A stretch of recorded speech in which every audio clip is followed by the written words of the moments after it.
Today on the Superstation of Future Radio. I'm your host, Brother Michael Imhotep. It is Wednesday, April 14th, 2021, and we are live.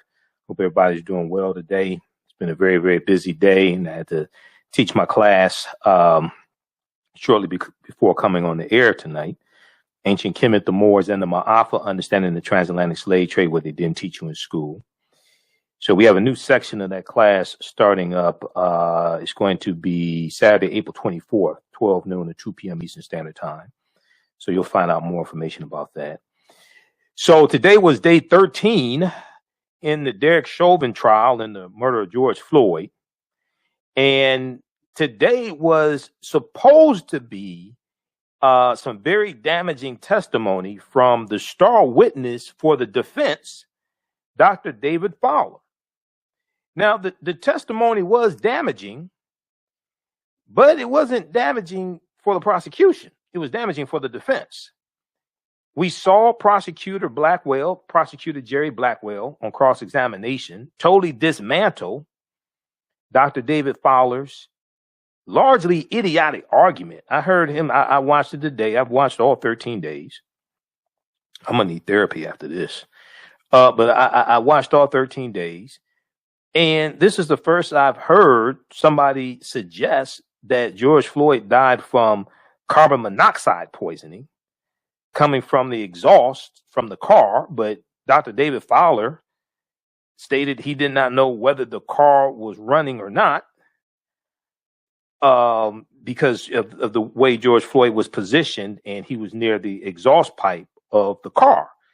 But my question would be, on cross-examination, if I was a prosecutor, I would ask the question, well, if your argument is that carbon monoxide poisoning led to his death, then who positioned his face near the exhaust pipe? Wouldn't that be negligence on behalf of Derek Chauvin? Who positioned him there? He didn't just lay down there voluntarily by the exhaust pipe.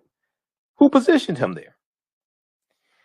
But what we saw today was a clinic on cross-examination. Okay, so we're going to share some excerpts of what happened today. But first of all, I was watching the witness testify, and defense attorney Eric Nelson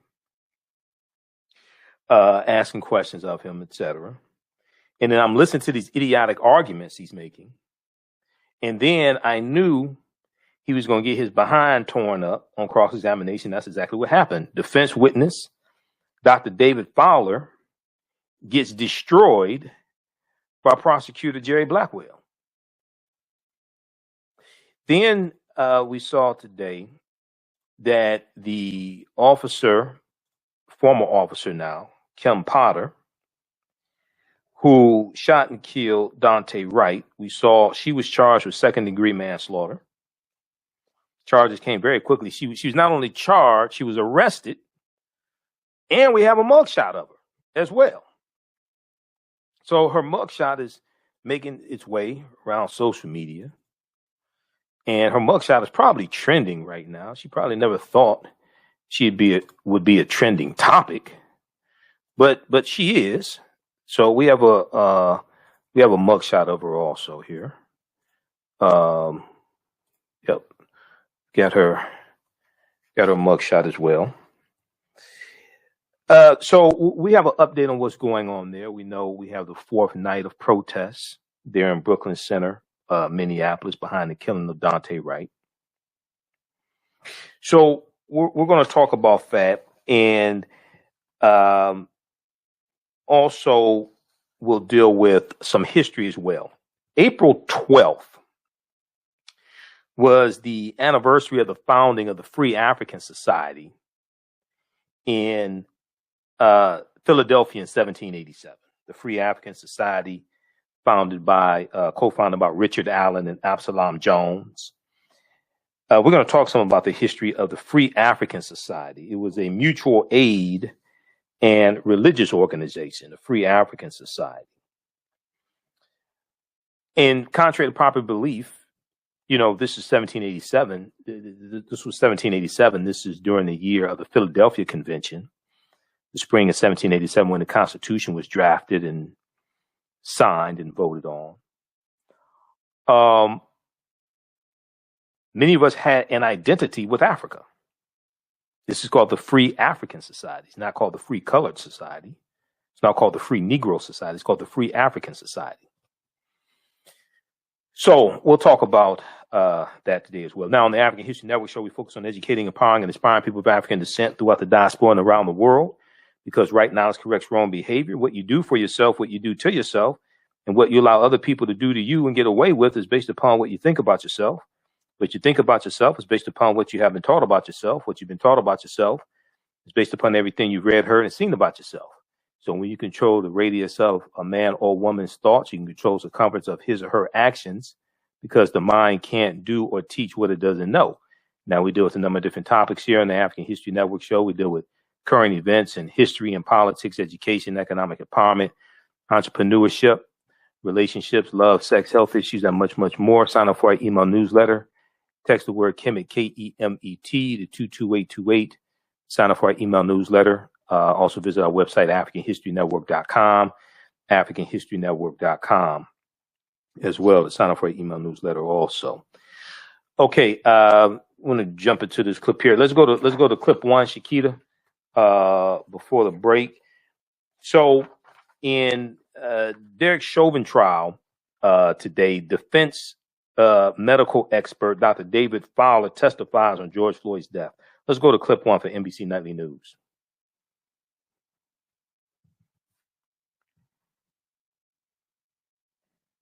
Take it off mute. Okay, Dr. David Fowler, an expert witness for Derek Chauvin's defense, testified that George Floyd died from cardiac arrest combined with the effect of illicit drugs and not a lack of oxygen. Dr. David Fowler, the former chief medical examiner in Maryland, did not examine George Floyd's body. The prosecution pushed back during cross-examination. Go ahead, press play. George Floyd's heart has been at the heart of Derek Chauvin's defense. How did the heart and drugs contribute to the cause of death? They were significant for other contributors. They contributed to Mr. Floyd having a sudden cardiac arrest. Today, Dr. David Fowler testified that Floyd died of cardiac arrest combined with the effect of illicit drugs, not a lack of oxygen. Is it your opinion that Mr. Chauvin's knee in any way impacted the structures of Mr. Floyd's neck? No, it did not. Fowler said he would have classified Floyd's manner of death as undetermined due to multiple factors, including this. There is exposure to a vehicle exhaust, so potentially carbon monoxide poisoning. Fowler, who did not examine Floyd's body, recently retired after 17 years as the chief medical examiner of Maryland. During cross-examination, the prosecution came out swinging. Maybe you should do your homework before you arrive at your opinion. Fair enough? Yes. You haven't seen any data or test results that showed Mr. Floyd had a single injury from carbon monoxide. Is that true? That is correct. Also, Fowler acknowledged Floyd needed immediate medical care to reverse the cardiac arrest. Are you critical of the fact that he wasn't given immediate emergency care when he went into cardiac arrest? Yeah, as a physician, I would agree. This morning, a passenger in Floyd's SUV, Maurice Hall, appeared briefly in court without jurors in the room. I'm fearful of criminal charges going forward. Hall said he planned to invoke the Fifth Amendment to avoid questions about Floyd's drug use. The judge quashed his subpoena, and he won't be compelled to testify. Defense testimony is expected to continue tomorrow. If and when the defense rests, the prosecution can call rebuttal witnesses before closing arguments. Okay. We're going to pick this up on the other side of the break. Now, people are saying Kim Potter has already posted bail. They always post bail. The police union raises money for them and posts bail for them. That's part of the process. That ain't nothing to be. So what? That always happens. They always post bail. That's part of the process. Listen to the African History Network show right here on 910 AM Superstation Future Radio. I'm Michael Imhotep. We'll be back in a few minutes.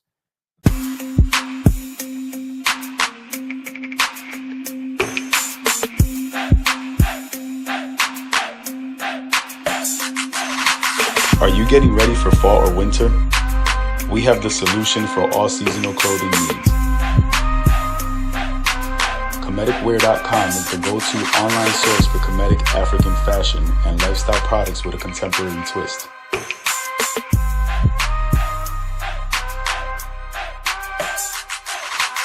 We're committed to offering unique styles reflecting our African heritage.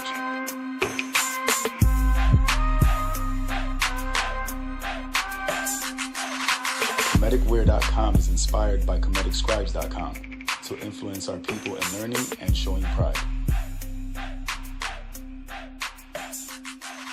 Please visit our website at Kemeticwear.com. Gain knowledge in minutes from insightful summaries of progressive and socially conscious books. Blacklisted gives you access to curated content that'll satisfy your curiosity to learn and understand different perspectives. Empower yourself through inspirational and actionable ideas. It's easy to read or listen to on the go. Blacklisted. Empower yourself. Start your free trial today. We all know the cannabis industry is headed toward an uprise in the past decade. What happens when there is a brand that brings this uprise in a blow? The cannabis industry welcomes her uprise.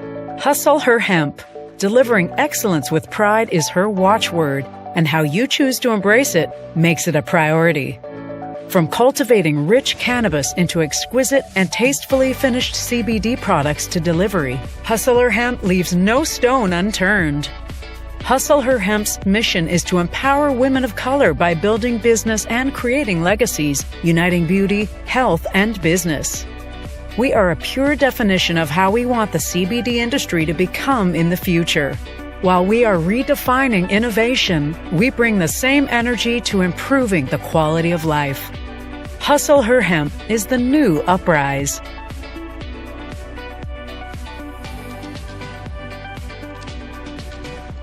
Hi, I'm Joel Wilson, President and CEO of JCW Computer Consulting LLC, a technology implementation firm with over 20 years of satisfying customers. We offer a full spectrum of industry top-tier branded services.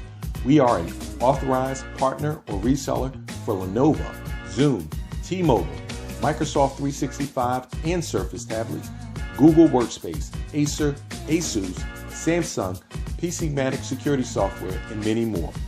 Our online store features laptops, Chromebooks, computers, printers, accessories, and software.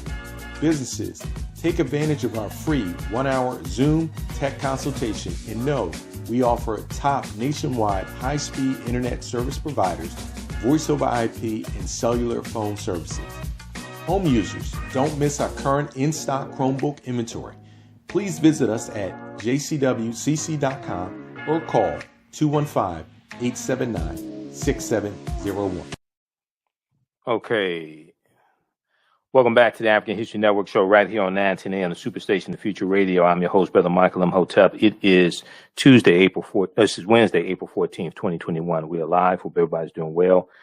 Also, if you'd like this type of information, you can support the African History Network, $ the AHN Show through Cash App, $ the AHN Show through Cash App or through PayPal, paypal.me/the AHN Show, or at our website, AfricanHistoryNetwork.com, AfricanHistoryNetwork.com. Okay.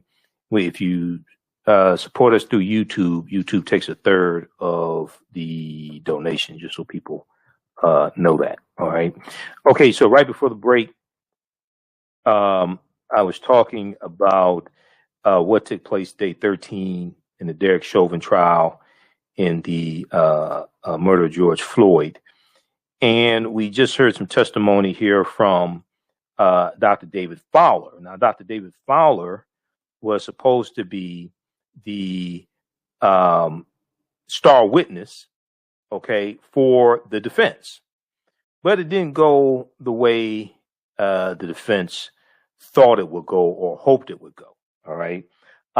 He came off as not really knowing what he talked about and not doing his homework.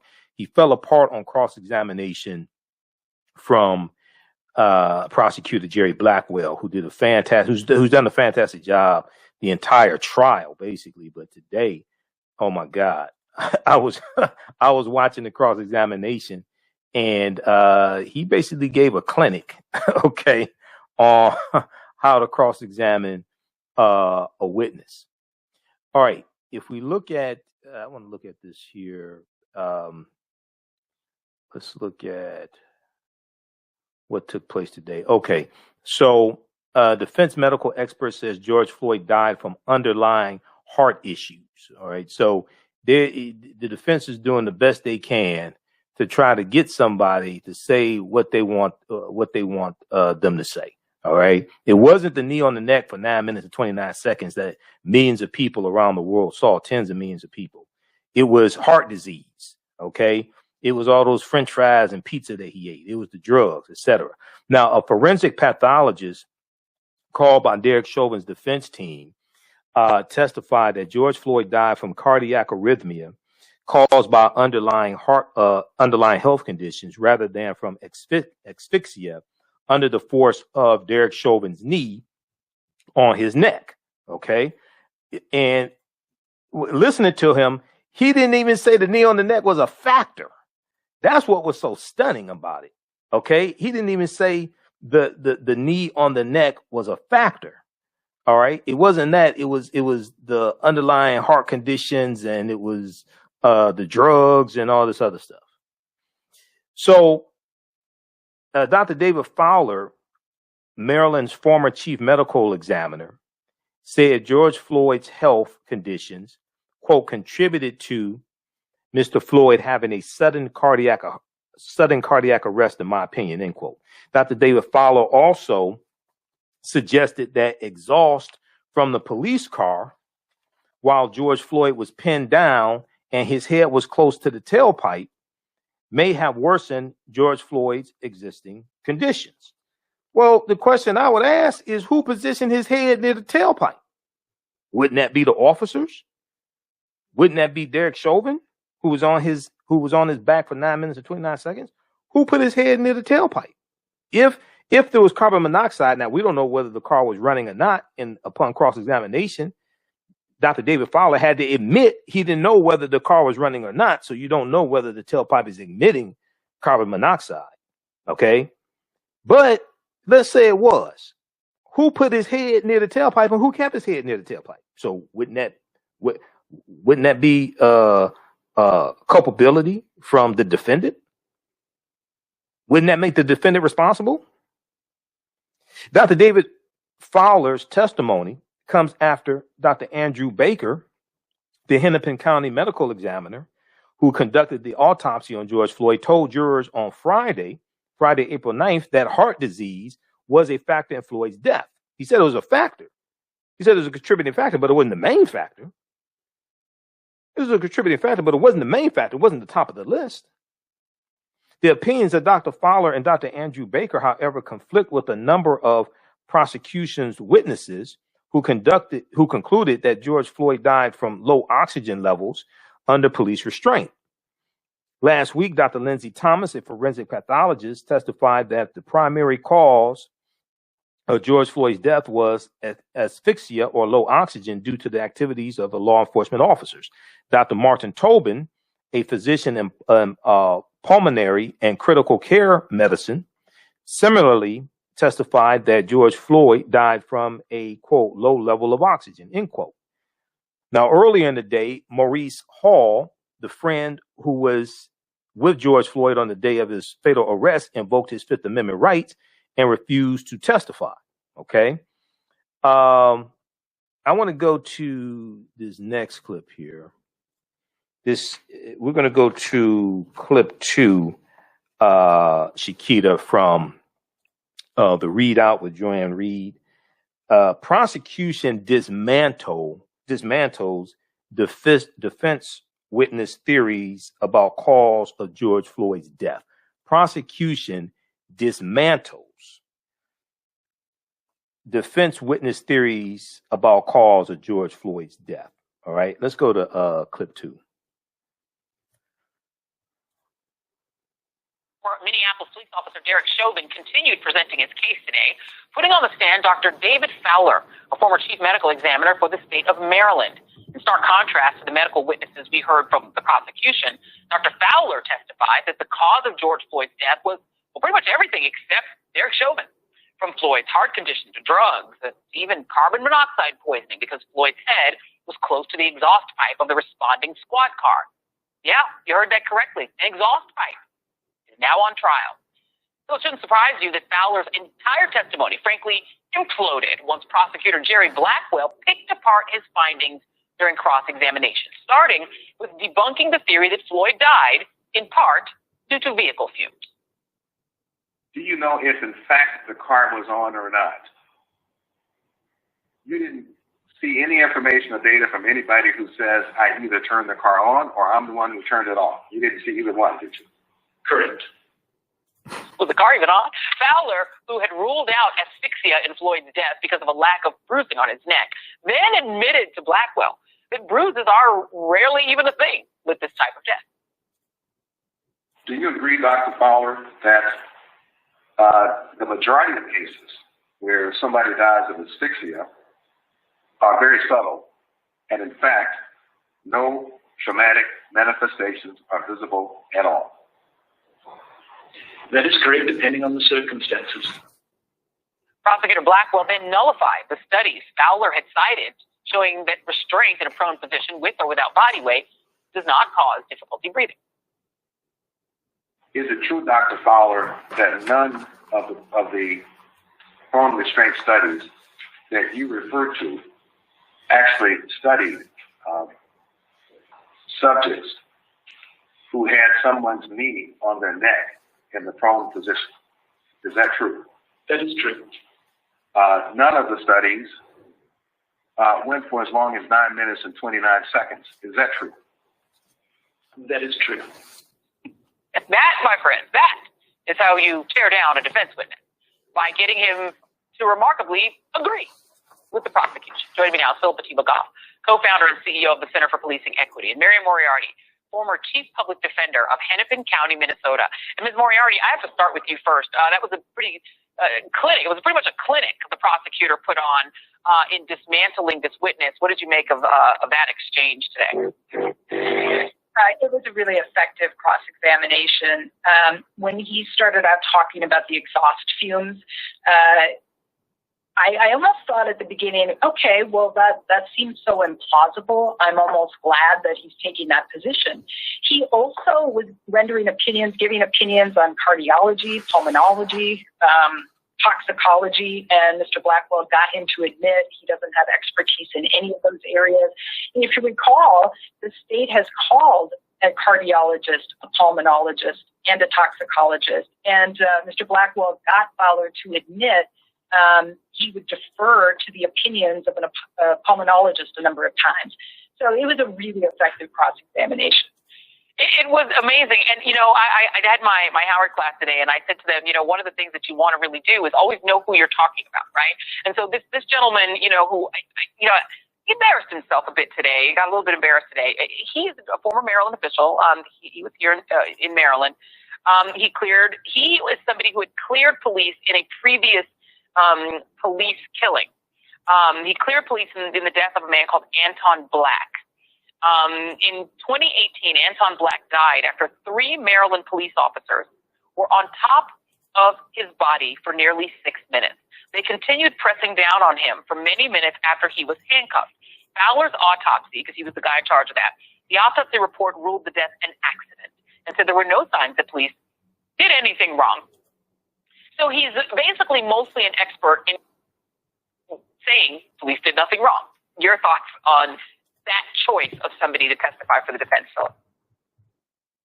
Well, what we saw all of last week was everybody and anybody who could line up and get a spot for the Minneapolis Police Department saying, yeah, that was wrong. It's out of policy. There's no best practice that says it's okay. Absolutely kneeling on somebody's trachea until they die is something we don't like to do. So I'm frankly impressed that the defense was able to get anybody with any kind of degree to come forward and say, maybe there was something else. And I want to be clear that if they left him up on the stand, he might well have said, there's no evidence that aliens didn't kill him. Right. Yeah, absolutely. This is a person who no longer has that position, no longer requires And that's what you're going to need to controvert everything that we all saw. We saw public lynching this summer. Everyone saw it. A random MMA fighter came by and called the cops on the cops. That's what we heard from last week. So you're going to need a fabulous to come in and provide anything like a shred of a credible a story in the other direction. And if you're even remotely prepared, as the prosecution was in this case, that's going to fall apart almost instantly. You got to be glad about that. And also, this case on one trial, right, on one officer, is so far short of what we're seeing protesters talk about in the streets of Minneapolis today. That is a very good point. It's true. And I think that people are thinking about, they're trying to, process all of these cases at once. So they're trying to process the fact that this other officer is now being charged.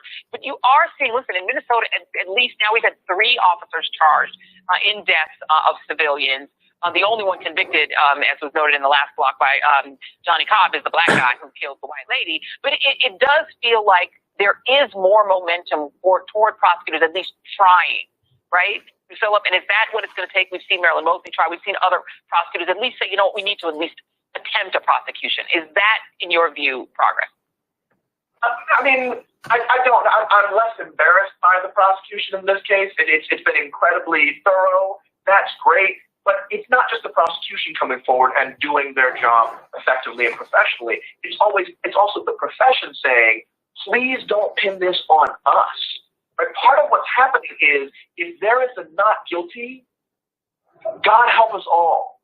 And I think everybody in law enforcement understands there's no way to do the job if this is somehow part of what's legal. So everybody's coming together saying, let's accept this. Let's make this the one random error that doesn't indict the entire profession.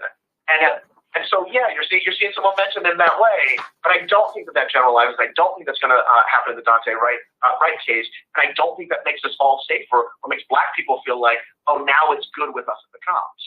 Well, and Mary Moriarty, the other group of people that have had a credibility issue are prosecutors, because we've seen even Democratic prosecutors who get votes from black people refuse to prosecute in cases like the Mike Brown case and cases like Breonna Taylor. And so prosecutors are sort of under the spotlight too, because we do have this sense that, white citizens are treated as citizens and black citizens are treated as subjects. And they're simply the people who police on, but not the people that police protect. In your view as a prosecutor, coming from the point of view of the partners of the police, what do we need to do to get off of this dime? Because this is not a place that's sustainable. Well, remember that this case was taken away by the county prosecutor and given to the attorney general, partly because of that very issue. I see the potential for tremendous change here. Our community, this didn't start with George Floyd, obviously. There's a history with the Minneapolis Police Department that people in our community, particularly in our black community, have been trying to bring to the attention of police, of policy officials, and it's been ignored for years and years and years. George Floyd was like our Ferguson moment. That was just kind of the eruption of all of this trauma, this tension, this anguish over what had been happening to people in our black community for many, many years. And I don't think any of us wanted to go, well, we're not going to let it go back to the way it was. It's not going to go back to normal. There's tremendous pressure and actually willingness on a lot of our policymakers' part to make changes, to see that this, it obviously did happen again right in the middle of this trial, but there's tremendous momentum here to try to change this. I'll also say, to Philip's point about the MPD getting on the stand and saying this isn't who we are and what we do. Right. There, people in the community have noticed that, and of course, people in the black community know. And as a former public defender, I see body cam where police treat people like this all the time. Or it is what they do. Always exactly. Yeah, it is what they do. It is what they do. That's the problem. They're treating black people as subjects and not as citizens, and that is the problem. Philip Atiba Goff, Mary Moriarty, thank you both very much. Okay, pause it right there, Shakita. Check out Dr. Philip Atiba Goff. I think it's Goff. Dr. Philip Atiba Goff. He has a lot of good research. He has research dealing with biases among police officers. Also, Dr. Philip Atiba Goff, Goff. All right. A couple quick things here. So, Dr. Fowler conceded multiple points, including that a lack of bruising and other injuries do not prove that George Floyd did not die of asphyxia, and that the weight of Derek Chauvin's gear was not factored into his calculation of the force applied to George Floyd's neck. So you have to wonder, where'd they get this guy from? Okay. Well, let's look at the updates from Washington Post. I want to look at a couple things here, and then we're going to we're going to stay in Minnesota and go to Brooklyn, Minnesota, and what's taking place with Daunte Wright. Defense expert says Derek Chauvin did not cause George Floyd's death as cross-examination grows tense. Okay, now, Dr. David Fowler is being sued over a quote-unquote chillingly similar case in Maryland, where video footage showed officers struggling with Anton Black, an African-American man named Anton Black, before pinning him down. Anton Black died. Dr. David Fowler deemed Anton Black's death an accident, and no officers were charged in the death, as Joy Reid was saying. From today's testimony, prosecutor pushes back on factors that medical experts says contributed to George Floyd's death. Prosecutor Jerry Blackwell pushed back on factors, that's the African-American prosecutor, Jerry Blackwell, pushed back on factors that medical expert David Fowler had assessed as contributing to George Floyd's death. Under cross-examination, David Fowler affirmed that George Floyd did not show signs of overdose, such as sleepiness, though Fowler testified this, quote, does not exclude, end quote, a potential depressive effect from drugs. The prosecutor also brought up Dr. David Fowler's earlier suggestion that a tumor called periganglioma could have secreted adrenaline that further compromised George Floyd's heart. Okay. Prosecutor Jerry Blackwell asked, quote, 90% of perigangliomas do not secrete adrenaline. Is that right? Dr. David Fowler said that was probably right. Prosecutor Blackwell just went through step by step by step and just totally dismantled Dr. David Fowler's argument. Quote, now you're not telling the jury, are you, sir, that Mr. Floyd died from periganglioma, are you? Prosecutor Blackwell said, and Dr. David K. Fowler was forced to say no. Okay. Then the other big thing that, because the more he talked, the more he helped the prosecution. The more Dr. David Fowler talked, the more he helped the prosecution. Defense medical expert concedes George Floyd should have received medical attention. Well, he should have received it from the police because they're trained to give first aid. They're trained to give CPR. They didn't do that to George Floyd. George Floyd should have received immediate medical attention to reverse his cardiac arrest, conceded Dr. David K. Fowler, who's a paid expert witness for the defense. He's the defense medical expert. He's saying George Floyd should have received immediate medical attention. During cross-examination, Dr. David Fowler acknowledged that George Floyd might have survived if he got emergency help after prosecutor Jerry Blackwell inquired whether George Floyd died suddenly. Okay, once again, so it's like, wait a second, you actually paying this guy? You actually paying this witness for the defense? Are you sure? Unlike the prosecutor's medical expert, Dr. David Fowler said his death was not immediate, opening the door to a question from the prosecutor about whether it could have been prevented. So Dr. David Fowler's insane argument opened the door for Jerry Blackwell to say, wait a second, are you saying his death could have been prevented? Quote, are you critical of the fact that he wasn't given immediate emergency care when he went into cardiac arrest? Prosecutor Blackwell asked. Dr. David Fowler, once again, was forced on the witness stand, oath, penalty of perjury, to say, as a physician, I would agree.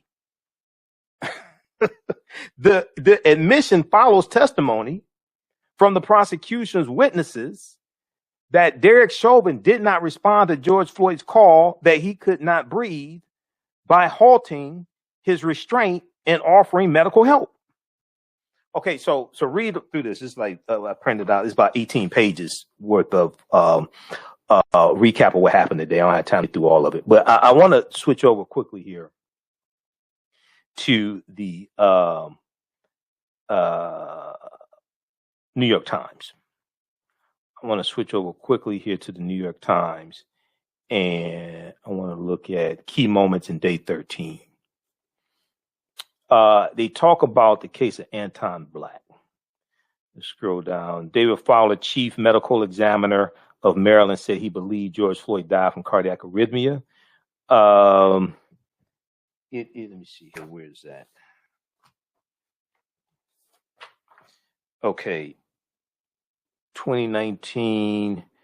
Derek Chauvin's defense called on Dr. David Fowler, who retired as Maryland's chief medical examiner in 2019 and has a history of involvement with high-profile police use of force cases, has a history of involvement in high-profile police use of force cases to testify on Wednesday as an expert witness. Okay.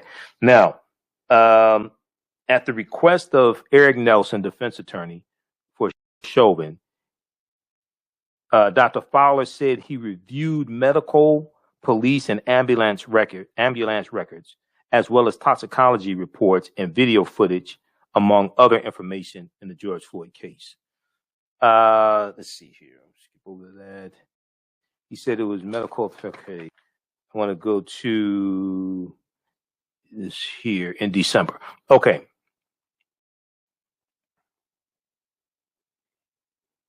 While he was chief medical examiner of Maryland, Dr. David Fowler ruled that the death of Anton Black, a black teenager who was killed during an interaction with the police in 2018, was an accident, the Baltimore Sun reported. No one was charged. In December, Anton Black's family filed a federal lawsuit against Dr. Fowler, the officers involved in the incident, and others. 2 years, quote, 2 years before George Floyd died after being restrained and pinned down by police, 19-year-old Anton Black was killed by 3 white law enforcement officials and a white civilian in a chillingly similar manner on Maryland's Eastern Shore, end quote, the lawsuit reads. In that case, in that lawsuit, officers restrained Anton Black in a prone position for around 6 minutes after he had been tasered and handcuffed as he struggled to breathe, lost consciousness, and suffered cardiac arrest. In 2015, Dr. David Fowler's office issued a homicide ruling in the death of Freddie Gray, a 25-year-old African-American man from Baltimore who died of a spinal cord injury after a widely circulated cell phone video showed him being dragged, screaming, into a police transport van. Okay, so Dr. David Fowler's office issued a homicide ruling in the death of Freddie Gray. In that case, 6 officers were initially charged with crimes including manslaughter and murder. The first trial ended in a hung jury, and 3 more officers were acquitted after trials before a judge. Okay, so read the rest of this here from the New York Times. Okay, key moments on day 13 of the Derek Chauvin trial.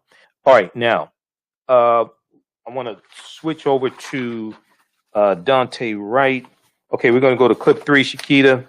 So today, the former Brooklyn Center police officer Kim Potter, 26-year veteran, was indicted, and she was charged for the killing of Daunte Wright. I want to go to clip 3. Let's go to NBC Nightly News. Arrested and jailed, facing a charge of second-degree manslaughter in the death of 20-year-old Daunte Wright. In a statement, prosecutors say Potter abrogated her responsibility to protect the public when she used her firearm rather than her taser. Her action caused the unlawful killing of Mr. Wright, and she must be held accountable. Potter shot and killed Wright during a traffic stop. The now former officer on the force for 26 years, training a rookie cop that day during what police have called an accident. Law enforcement analysts count at least 16 similar cases of guns mistaken for tasers in the last 20 years, not all fatal. No comment today from Potter's attorney, the police union, or the family of Daunte Wright. Wright family's attorney speaking out. Obviously, they are glad she got charged. They do hope and pray for a day that we will get equal justice. You, me, and anybody else with this skin color would be in silver handcuffs right now with murder charges. Today, angry reaction to the manslaughter charge from activists involved in 3 straight nights of protests. Now you can see the crowd getting restless, stirring even more. Overnight, at least 79 arrests as police clashed with demonstrators and enforced a curfew. Now, some protest leaders comparing Potter's case to that of former Minneapolis police officer Mohammed Noor in 2017, a black officer convicted of murder and manslaughter after shooting and killing a white woman who called 911 for help. Some see a different standard for the white officer killing a black man. You think she should be charged with murder? Yes, I do think she should be charged with murder, clearly and unequivocally. Why? Because of her reckless conduct. Ron, any idea how the manslaughter charge will play with the crowds out there tonight? More people seem to be arriving here earlier tonight. They are not satisfied. City officials are pleading for peace as the clock ticks toward another curfew. Okay, so that is from NBC Nightly News from April 14th, 2021. Former Minnesota police officer charged in shooting of Daunte Wright. We see a 4th night of protests. We see as protesters confront the police over the fatal shooting of Daunte Wright. Hundreds of demonstrators gathered for a 4th night outside a police station in suburban Minnesota on Wednesday, protesting the fatal shooting of Daunte Wright, carrying signs that said Black Lives Matter and no justice, no peace. A crowd assembled in the rain outside the Brooklyn Center, Minnesota police station, and confrontations between protesters and law enforcement officials began nearly immediately. Let me flip over here to updates from New York Times. Just a second here. Okay. 4th night protests. For a 4th night, protesters confront the police over a fatal shooting. Okay. We see this here. Let's see. Carrying signs that say Black Lives Matter, no justice, no peace. A crowd assembled in the rain outside the Brooklyn Center, Minnesota station, and confrontations between protesters and law enforcement officials began nearly immediately. We're going to go to clip 4 in just a second, Shakita. After several skirmishes in which protesters threw bottles of water and milk, the police fired several flash bang grenades over the crowd. They used pepper spray and fired marker rounds, which can stain clothing. Shortly after 9 p.m. Eastern Standard Time, 9 p.m. Eastern Standard Time, the police declared the assembly unlawful and ordered the crowd to disperse, but hundreds of people remained, some trying to shield themselves with wooden barricades. State troopers arrived, helping to clear the scene. Okay, news that Kimberly A. Potter, the officer who fired the shot that killed Daunte Wright, had been charged with second-degree manslaughter, drew mixed reaction from activists. Ariana Buford, 25, of Brooklyn Center, said the potential penalty seemed light given Mrs. Potter's long experience as a police officer. Quote, the charges need to be more severe. She's been an officer longer than I've been alive. Kevion Ford, 45, a private contractor from Coon Rapids, Minnesota, said the charge was appropriate given the police claim that Ms. Potter had shot Daunte Wright by accident, appearing to mistake her handgun for a taser, but he worried that she would not be convicted. One, it's very hard to convict a police officer. 2, you have to prove beyond a reasonable doubt to 12 jurors that if you're trying to get a higher a more severe charge, you have to prove intent, which goes to state of mind. They may bump up the charges a little bit, but they're going to charge, especially if Attorney General Keith Ellison takes over this case. But they're going to charge based upon the evidence that they have, what they think they could get a conviction on. Whatever they think they can actually get a conviction on, that's what I want them to go with. Trying to get a more severe charge to appease the public, and then you end up losing the case because you can't meet the standard. The burden of proof is on the prosecution, not the defense. The burden of proof is on the prosecution. Trying to get a more severe charge to appease activists and protesters and people outraged, and then you end up losing the case because you can't prove the elements of the charge. No, you charge based upon the evidence that you have and what you reasonably think you can get a conviction on. Okay. Okay, look, we're out of time here on 910 AM Superstation WFDF. Those watching on Facebook and YouTube, keep watching. We're going to go for a few more minutes. We're going to go to this other clip that deals with also the distinction between manslaughter and murder charges. Then we're going to talk about the Free African Society. And also we have breaking news from the House Judiciary Committee and the vote on HR40, the vote on the reparations bill, HR40. We have breaking news on that as well. So watch me on our Facebook fan page, The African History Network, our YouTube channel, Michael Imhotep. We're going to keep going. Right now, it's correct wrong behavior. It's not over till we win Wakanda forever.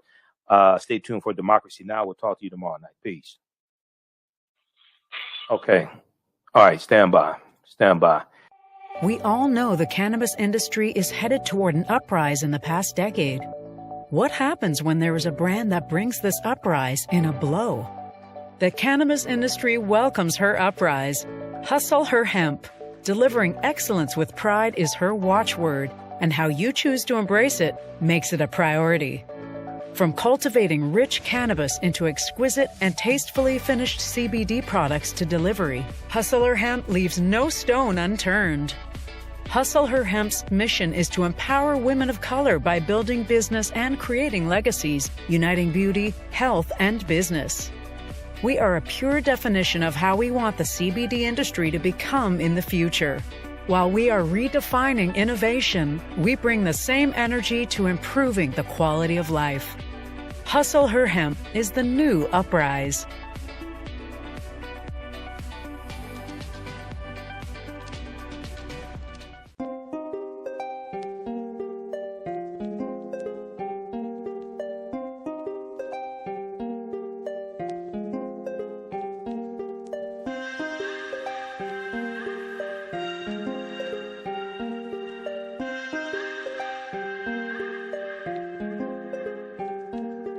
Black Bees products are a collection of natural, organic, personal care products with an appreciation of nature and bees.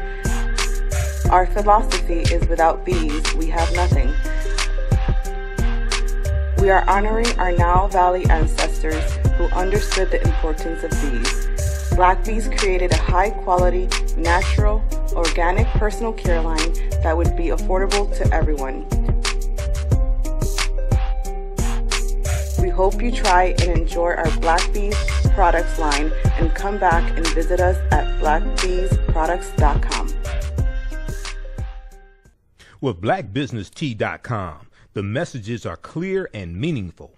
Keep your business in the black and out of the red. Mind your black business, know your numbers, and plan strategically. Black Business Boss, lead your industry. Support black business. Encourage, patronize, and uplift one another. BlackBusinessTea.com currently has products sold in Detroit, Atlanta, Chicago, and Los Angeles, with proceeds returned to the black community. They have a wide selection of hoodies, t-shirts, mugs, hats, sweatshirts that support black-owned businesses. Visit the website blackbusinesstee.com. That's blackbusinesstee.com. For 25 years, the Black History 101 Mobile Museum has carried on the rich legacy of the Black Museum movement in America by showcasing original artifacts of the Black experience at colleges, universities, K-12 schools, corporations, libraries, conferences, and cultural events, making it the most traversed Black History mobile exhibit in American history. Dr. Khalid El Hakim is the founder of the Black History 101 Mobile Museum, and he is a highly sought-after public speaker on topics of Black history, social studies, education, museum studies, hip-hop, and race relations. Dr. Khalid was named among the change makers for NBC Universal's Erase the Hate campaign and listed as one of the 100 men of distinction for Black enterprise. He recently founded the Michigan Hip Hop Archive on the campus of Western Michigan University. The Black History 101 Mobile Museum is currently scheduling in-person and virtual exhibits nationwide. For more information, please contact Dr. Khalid Al Hakim directly at 313-645-4197, 313-645-4197, or visit their website at blackhistorymobilemuseum.com. That's blackhistorymobilemuseum.com. You can also email him at bhistory101@yahoo.com, bhistory101@yahoo.com. Let's go to this next story dealing with reparations. I got this update a few minutes ago, but we were still going. Let's see here. Okay, so on my Sunday show, the African History Network show on Sunday, I spoke with Cam Howard of NCOBRA, National Coalition of Blacks for Reparations. And we were talking about HR40, giving an update on that. And we were talking about this vote that was taking place in the House Judiciary Committee today. We go over to the reporting from the Washington Post, because I got an update from the Washington Post dealing with this. House committee approves bill to create commission on slavery reparations. Supporters call it long overdue. Well, yeah, it's long overdue, but one, you got to vote the right people in the office. Two, America needs a massive history lesson. They've been trying to get HR40 passed for 33 years. So this is from Wednesday, April 14th. A House Judiciary Committee on Wednesday approved legislation to create a commission to make recommendations on paying reparations to descendants of enslaved people. The furthest the bill has advanced in its first it was first introduced more than 30 years ago. So it was introduced in 1989. This is the farthest HR40 has gotten. Okay, as expected, the vote broke on party lines by 25-17. No Republicans voted for it. Just like no Republicans voted for the American Rescue Plan.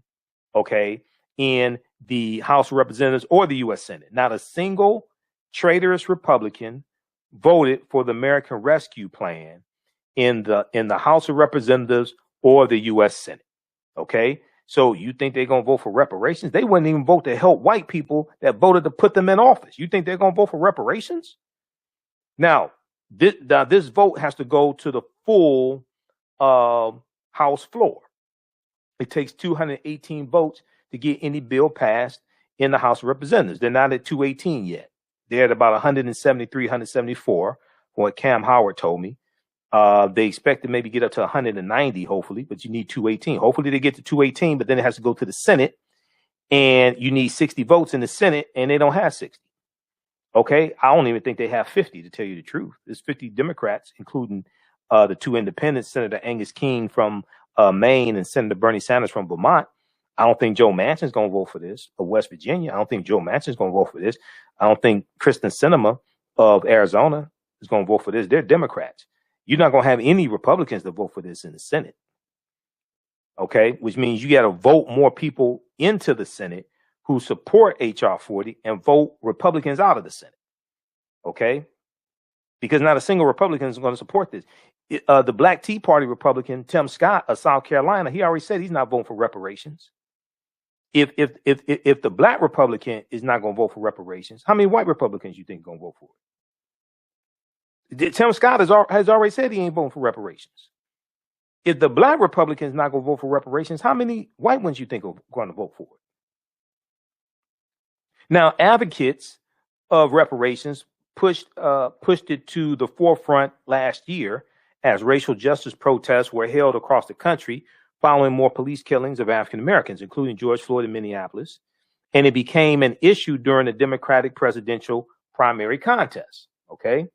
Now, because a lot of people are asking the Democratic presidential candidates where when they stand on reparations. Now, as I said, I'll say the same thing then as I said now. I'll say the same thing now as I said then. Why are you focusing on the president? Why don't you focus on Congress? Because reparations has to pass the House of Representatives and has to pass the Senate before it goes to the president's desk to be signed into law. The main focus shouldn't be on the president. It should be on Congress, especially the Senate. Because you need 60 votes in the Senate, and there's only 100 senators. Now, on Wednesday, April 14th, the legislation's supporters hailed the vote as a historic step. It is a historic step. I agree with that. It is a historic step. But we have to understand the full process. We have to understand the full process. And if no Republicans in the House Judiciary Committee voted for this bill, well, if they're not going to vote for a bill to study reparations, you think they go vote for one to pay reparations? So this is significant, but we have to understand the long game. You got to vote more people in the office who support reparations and support other bills that are beneficial to African Americans and others, and vote people out of office who are blocking these bills. It's not that simple. I mean, it's not that difficult. It's not that difficult. It's pretty simple if you pay attention to politics. Quote, here we are today, marking up for the first time the history of the United States of America, any legislation that deals directly with the years and centuries of slavery of African American people who are now the descendants of those Africans. Here we are today, marking up for the first time in the history of the United States of America, any legislation that deals directly with the years and centuries of slavery of African American people who are now the descendants of those Africans, said Representative Sheila Jackson Lee, Democrat of Texas, who has introduced the legislation every Congress since its original sponsor, Representative John Conyers, the Honorable John Conyers of Detroit, when he retired in 2017. She added that the bill would serve as a necessary first step on a, quote, path to restorative justice. Okay, on a path to restorative justice. Now, all the people, all these black social media talking heads talk about Democrat, they ain't doing this, they ain't doing this, they ain't doing this, they ain't doing that. Well, but they don't talk about what Republicans are doing to us. Not a single Republican in the House Judiciary Committee supported this. How many Republicans in the House of Representatives you think gonna vote for this? You had 146 Republicans in the House of Representatives that voted not to certify the 2020 presidential election and overturn the votes of African Americans. How many of them you think gonna vote for this? Not a single Republican in the House of Representatives voted for the American Rescue Plan. The $1.9 trillion coronavirus bill, the American Rescue Plan, not a single Republican in the House of Representatives voted for it. 146 Republicans in the House of Representatives voted not to certify the 2020 presidential election and to overturn the votes of African Americans. How many of them you think are going to vote for reparations? Zero. That's how many. Now, maybe Burgess Owens, I'm not sure if he has chronic traumatic encephalopathy. He used to play football. Listening to him, he sounds like he does. Maybe Burgess Owens will fall asleep and hit the wrong button and vote for it. But then he's going to wake up and say, oh, I mean to vote for it. I need to correct that vote. You may have that happen. Burgess Owens is a black Republican from Utah who in 2019 spoke at the reparations hearing in the House of Representatives on June 19, 2019, but he spoke out against reparations. He's black. He spoke out against reparations. He's a Republican. Whether the bill will receive a vote by the full House is unclear, and the legislation faces a steep climb to make it into law. You read about that. House Majority Leader Steny Hoyer told reporters Wednesday that he will begin to consider, now he's from Maryland, House Majority Leader Steny Hoyer from Maryland, told reporters Wednesday that he will begin to consider when to schedule it for a floor vote for the full House of Representatives. Oh, you're going to have some Republicans show their entire ass. Jim Jordan, Marjorie Taylor Greene, Louis Gohmert of Texas, Matt Gaetz of Florida. And Matt Gaetz ain't busy looking through photos of women, you know, if he shows up to the vote, to the debate. And if he's not, he may be busy looking through photos of women. I don't know. He may be busy trying to consult with his attorneys, because Matt Gaetz is in deep water, right? He's in deep trouble right now. But it is unlikely to be considered soon. This vote is unlikely to be considered soon. Now, Representative Steny Hoyer said he hopes President Joe Biden establishes a commission similar to the one detailed in the legislation if Congress fails to act it. The White House has said Joe Biden backs the legislation, but has not commented on whether he would create a commission on his own. I think he should create a commission on his own. See,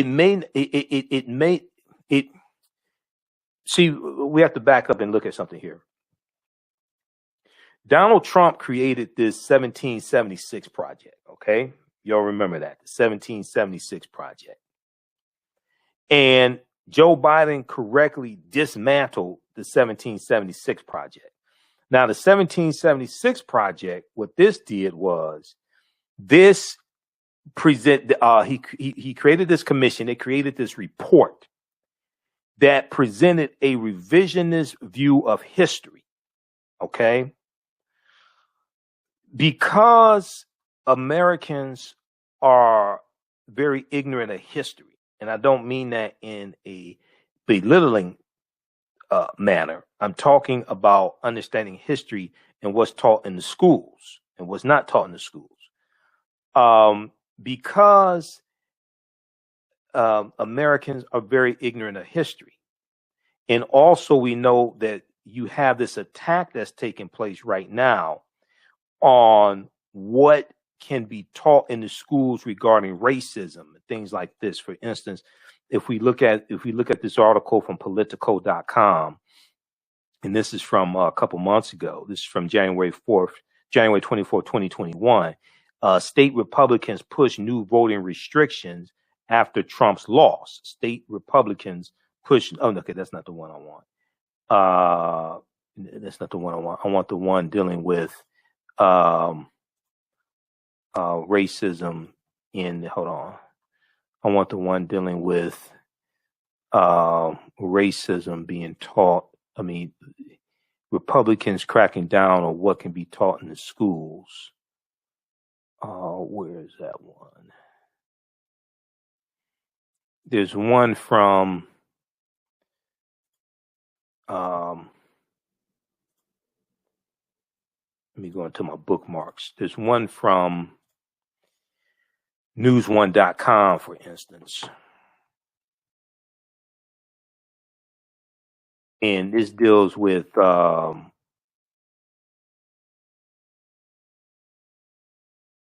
see here. Is this it here? Just a second.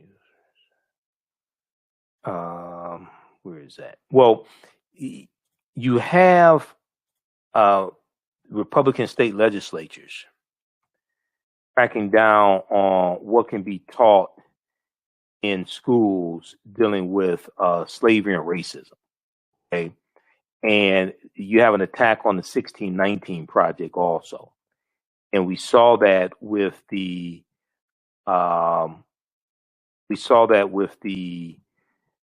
1776 project that Donald Trump commissioned.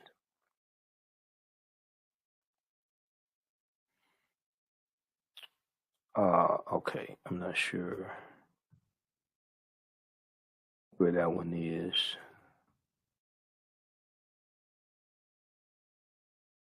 I'm trying to pull this up.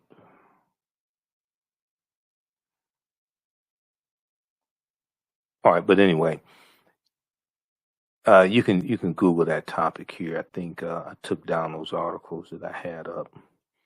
But you have this taking place now. So Joe Biden can do a commission. Really, he should do one to deal with the history of this country. Okay, to tell the truth, to deal with the real history of this country. Do a commission dealing with that, and then do a report. And then also he can do one dealing with reparations. Okay, as well. Do the study reparations, the impact, make recommendations, etc. And have on his commission historians, political scientists, constitutional law experts, attorneys, constitutional law experts, things like that. Okay, and America has to be educated on this history. Americans are very ignorant when it comes to history. There are, we've talked about this here on the show before. There's the study from Alabama.com has the article dealing with how almost 2/3 of Americans can't name the 3 branches of government. Let's see here. 3 branches of government in Americans. Let's go to this article here from Alabama.com. 1 in 5 Americans can't name the 5 branches of government. If we look at this from Alabama.com, back January 19th, CBS News ran the story. CBS This Morning ran the story January 19th, 2021, how most Americans don't know what's in the U.S. Constitution. We talked about that here on this show. All this ties into understanding history. Most people don't really understand the history of slavery in this country, okay, and how slavery evolved. 1 in 5 Americans can't name a single branch of the U.S. government. This is from September 19th, 2019, okay. Let's see here. A recent survey found America may need to go back to the civics class. Annenberg Public Policy Center's Civics Knowledge Survey found only 2 in 5 American adults, or 39%, only 2 in 5 American adults could correctly name the 3 branches of government: executive, legislative, and judicial. That figure was the highest in 5 years, up from 32% last year in 2018, up from 32% in 2018. So only 2 in 5 Americans, or 39%, could correctly name the 3 branches of government. Almost 2/3 of Americans could not name the 3 branches of government. And 1 in 5 Americans, 1 in 5 U.S. adults could not name any branch of the U.S. government. Okay, so check this out. So then this ties into people's understanding of law, people's understanding of history. All this is connected. And people may say, well, what does that have to do with getting reparations passed? Well, these people who don't understand the Constitution and can't name the 3 branches of government, don't understand law, don't understand history, they're represented in the House of Representatives by dumbasses like Jim Jordan and Matt Gaetz and Marjorie Taylor Greene and Louis Gohmert. They're represented by people in the House of Representatives as well as the Senate who are ignorant of history, who don't understand a lot of this stuff also. Senator Tommy Tuberville of Alabama couldn't name the 3 branches of government. And he's a new U.S. senator. There are only 100 U.S. senators. He's a new U.S. senator. He couldn't name the 3 branches of government. Not only could he not name the 3 branches of government, he had no understanding of the Voting Rights Act of 1965. He had no understanding of the Voting Rights Act of 1965, and he's going to vote on the bill to strengthen the Voting Rights Act. He had no understanding of this. This came up in a interview. And if you just Google Senator Tommy Tuberville, Tommy Tuberville, and three branches of government. Oh, let's see. Let's do Voting Rights Act. Tommy Tuberville and Voting Rights Act. Let's see here. Huffington Post. Alabama Senator Tommy Tuberville struggles to discuss Voting Rights Act because he's ignorant. He's ignorant. Talk about a dumb Bama. Let's look at this. Now you have to. People have to understand. It's not just about your senator. It's about the other ones in the Senate because they all vote on the same bills. Once they go to the general floor, out of committee, and they go to the general floor. Alabama Senate candidate Tommy Tuberville struggles to discuss Voting Rights Act. He's probably just as ignorant about it now as he was then. This is from September 17th, 2020. So this was before 3 months before the November 3rd presidential election. Alabama Senate candidate Tommy Tuberville struggles to discuss Voting Rights Act. The Republican and former college football coach stumbled when asked his position on the landmark 1965 Civil Rights Act. Okay. Let's go to this clip here. Hold on. You got to hear this. It's, Hold on. Good question. Speaking of history taught in school, do you support extension of the Voting Rights Act? Yeah. The thing about the Voting Rights Act is, it's there's a lot of different things you can look at it as. Who's it going to help? What direction do we need to go with it? I think it's important that with everything we do, we keep secure. We keep an eye on it. It's run by our government, and it's run to the point that it's got structure to it. It's like education. I mean, it's got to have structure. Now, for some reason, we look at things to change to think we're going to make it better, but we'd better do a lot of work on it before we make that change. What the hell did he just say? Now, the bad thing about it is he actually won. He's a U.S. Senator now. So not only will he be voting on the Voting Rights Act that he doesn't understand, he'll also be voting on reparations if it ever comes up in the U.S. Senate. This was when he was running. He was a candidate for the Senate. This dumbass actually won.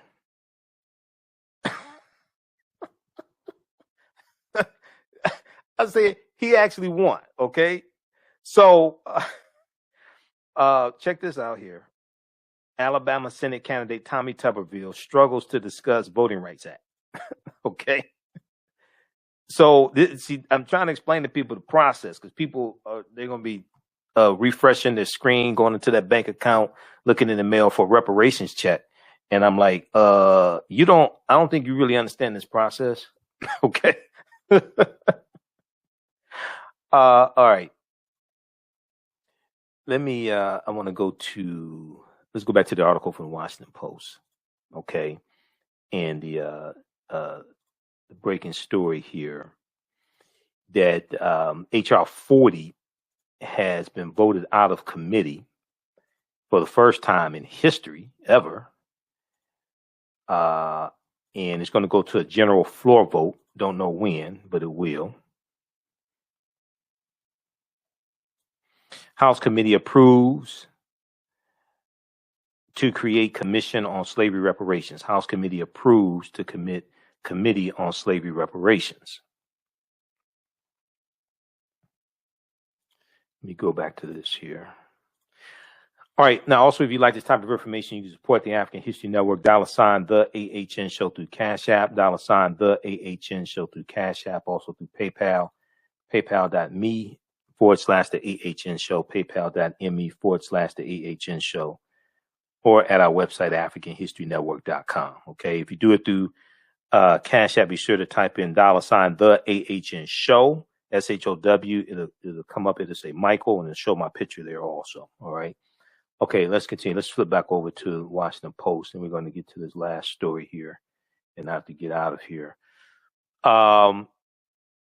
So Representative Steny Hoyer of Maryland, House Majority Leader, House Majority Leader Steny Hoyer said he hopes President Biden establishes a commission similar to the one detailed in the legislation if Congress fails to act. The White House has said Biden backs the legislation, but has not committed on whether he would create a commission on his own. Now, the bill with HR40 would establish a 15-person commission that would study the effects of slavery and racial discrimination in the United States from before the country's founding to today. Before the country's founding to today. The commission would then submit to Congress its findings and appropriate remedies on how to best compensate African Americans. And I said before, ain't no way in the hell the majority of the compensation should be in the form of money, or you know in the hell 100% of the compensation should be in the form of money. We all got $500,000 a day, or $250,000 a day. You know damn well white people have it all back by this time next week. And the only thing we would have done is stimulate their economy. One of the things that I've talked about this before, when you deal with reparations, you're talking about repairing the damage that was done. Repairing the damage of what? Repairing the damage of slavery and Jim Crow segregation and what happened after slavery. Okay? To repair means to make whole again, to restore you to a state before the damage was done, to make whole again. To deal with reparations for African Americans, we have to study and analyze who African people were and what we had before we were put into the institution of slavery. Thinking that slavery means back wages is not reparations. That means you don't understand history and you don't understand what happened to African people and what we had before it was taken away from us. We were people who had our history, our culture, our language, our spiritual systems, our cultural identity. Okay, our cultural identity was tied to self-esteem. We had our family ties. We had our family names. We had our mores, our folklore, our customs. We had our celebrations that came out of customs, whether it's first fruit harvest celebrations, whether it's all different types of cultural celebrations that we had, whether it's different times of the, whether it dealt with different times of the year, whether it dealt with astronomy, whether it dealt with different seasons. We had all of that intact. We had our cosmology intact. Cosmology deals with understanding the universe as an orderly system. Our cosmology. We had our cosmogony. Cosmogony deals with understanding the origins of the universe. Your spiritual systems are connected to your history and to your culture. We had our language. All that was intact. That makes people a whole people. That's largely been stripped away from us. And then we have a European cultural values, European cultural system, the European cultural paradigm, their values, etc., imposed upon us. And we've largely been taught to see reality through the eyes of Europeans. We've largely been taught to hate ourselves. Most of us still have our slave masters' names, etc. And then you're going to think that you're going to compensate the people who've been through all that and had all that taken away from them, and giving them a check is going to compensate them for what was taken away. No, it doesn't. And all we're going to do is give it right back. And you haven't even addressed the laws and policies that are put in place, the redlining, housing discrimination, not just the wealth gap, but the wage gap. Home ownership, the home ownership gaps, about 75-76% of white Americans own homes. Only about 44% of African Americans own homes. 146 our homes are valued at about $146 billion less than white people's homes. Well, that all comes from laws and policies that have been put into place that created these structural inequities. You have to correct the laws and policies that were put in place that caused the damage. That's part of reparations also. Reparations is not just a check. If you don't correct the laws and policies that were put into place that brought you to this point, then after we spend the money, 2, 5, 10 years from now, we're going to be having the same conversation. Those disparities are still going to exist because you didn't correct the policies and laws that were put in place that created the disparities in the first place. Just cutting the check does not address that. If you think it does, that means you don't understand history and don't understand what happened. So repairing the damage has to be comprehensive.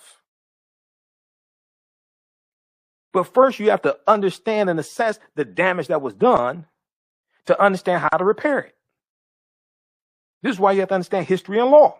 You have to understand what happened to us. Okay, so the legislation is HR40 designated as such. So the commission would then submit to Congress its findings and quote unquote appropriate remedies on how best to compensate Black Americans. The legislation is HR40 designated as such to reflect the 40 acres and a mule that the U.S. government promised and later rescinded enslaved people after the Civil War, Special Field Order number 15. And that only applied to coastal land in California, coastal land in Georgia, South Carolina, and Florida. They applied to coastal land in Georgia, South Carolina, and Florida. While Democrats are largely on board with the proposal, Representative Lou Correa, Democrat from California, used the moment to argue the nation should also issue an apology to the Mexican American community, which has also faced discrimination and deportation over a century. Okay. And now, when you study the history of about the last maybe 150 years or so, the relationship between the U.S. and Mexico, and you look at the Mexican-American War of 1846 to 1848, you look at Europeans wanting to take over the entire North American continent, including Mexico. You look at in the 1930s during the Great Depression, the U.S. is going to deport about 1.8 million Mexicans back to Mexico. About 60% were born here legally. Mexican Americans, about 60% were born here legally. Okay. An apology, the U.S. should issue an apology to Mexico, but we don't want to commingle that with reparations for the enslavement of African people and the damage that took place during slavery. That should be a separate fight, a separate issue.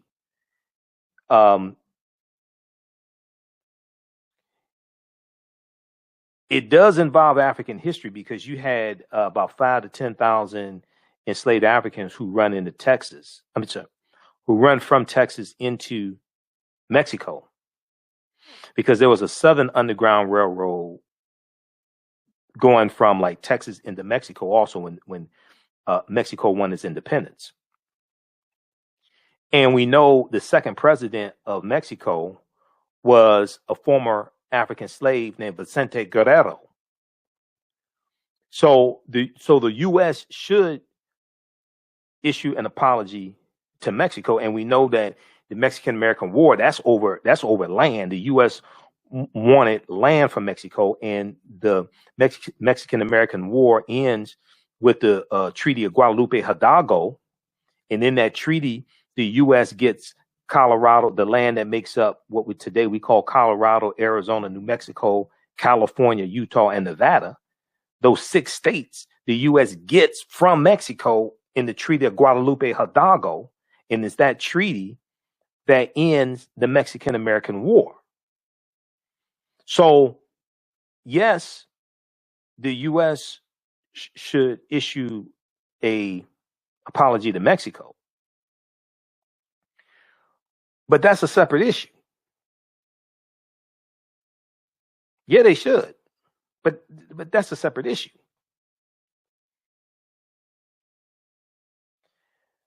Let's continue here. And when you look at what happened during the Great Depression, and the U.S. is deporting up to 1.8 million Mexicans back to Mexico. The reason why they deported them is because the U.S. said, and this started under Herbert Hoover and continued under President Roosevelt, the U.S. said that these Mexicans were taking jobs away from white people during the Great Depression. Now, what they didn't talk about is how the Mexicans contributed to the U.S. economy and what they produced, but also what they consumed, what they bought, how they contributed to the economy. They didn't deal with that at all because they contributed to the economy also. No, people don't want to talk about that. When you talk to economists, they'll tell you that. But the average person doesn't understand this. Read this article here from July 12, 2019. I've done an entire presentation dealing with this. The U.S. deported 1 million of its own citizens to Mexico during the Great Depression. This is from History.com. History.com is the official website of the History Channel. Up to 1.8 million people of Mexican descent,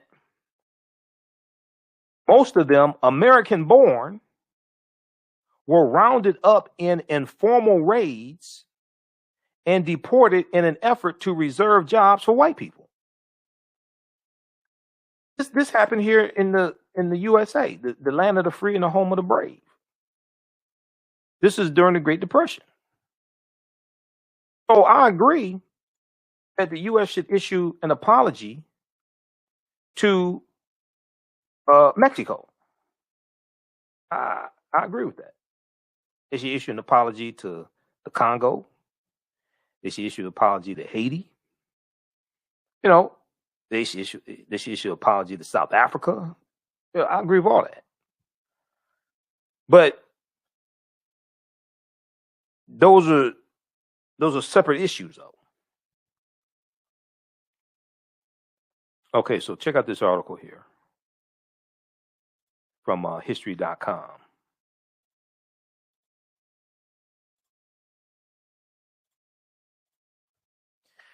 All right.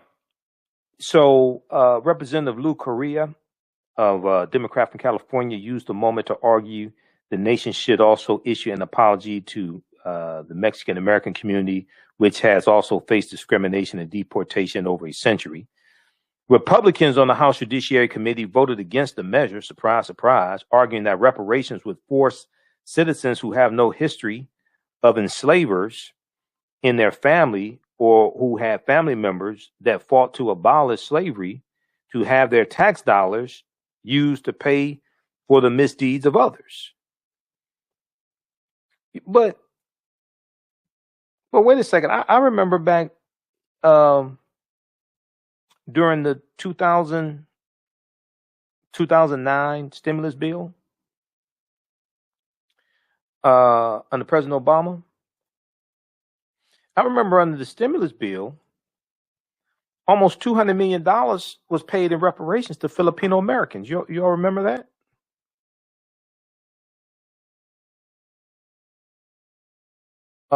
That was in the stimulus bill.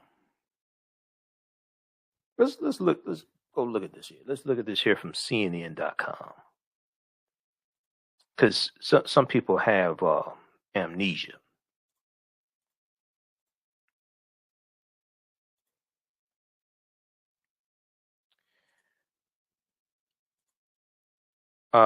U.S. to pay foreign Filipino World War II veterans.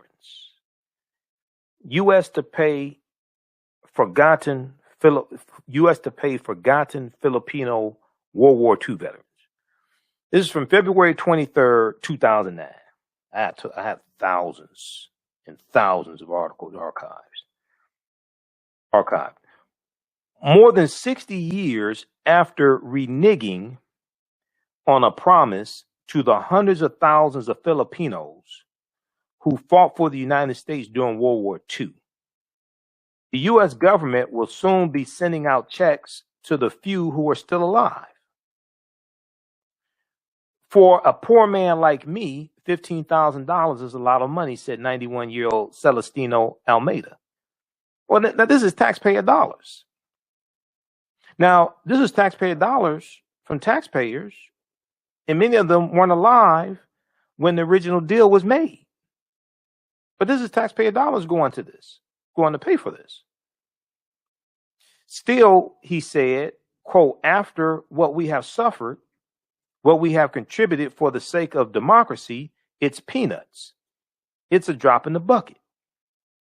During the war, the Philippines was a U.S. Commonwealth. The U.S. military promised full veterans benefits to Filipinos who volunteered to fight. More than 250,000 joined. Then in 1946, President Truman signed the Rescission Act of 1946, taking that promise away. Oh, so you're all a bunch of renegers, right? This what you are?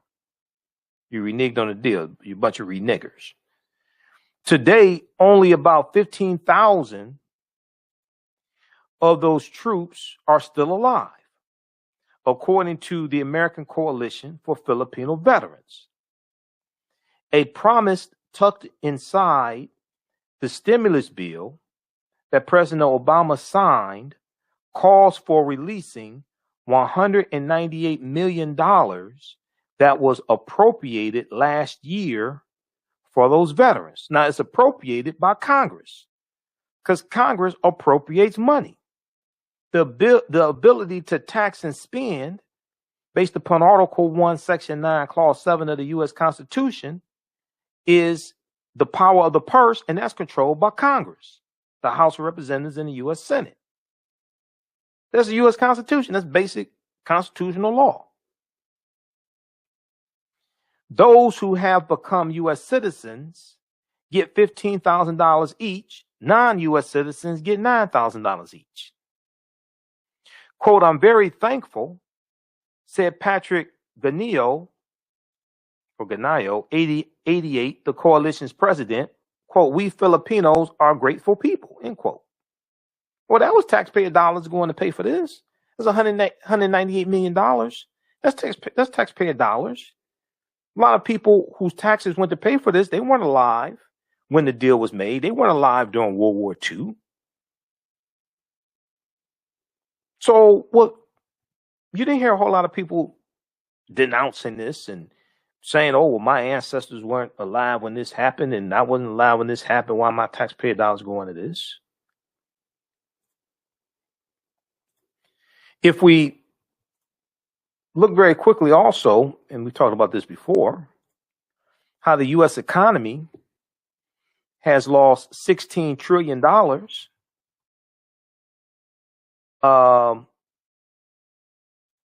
over a 20-year period of time, not 246 years, just a 20-year period of time.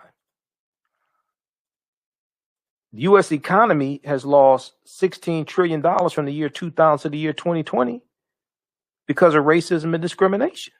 We look at this study from Citigroup Bank. Came out September 2020. We're going to post a link here to the article from CNN.com. Racism has cost the U.S. $16 trillion, Citigroup fines. Interesting thing here, it talks about how racism is hurting everybody. And if you can correct these structural inequities, the U.S. economy can grow by $5 trillion in 5 years. America could have been $16 trillion richer if not for inequities in education, housing, wages, and business investment between black and white Americans over the past 20 years. New research concludes. The study released this week by Citigroup is the latest in a body of research that attempts to quantify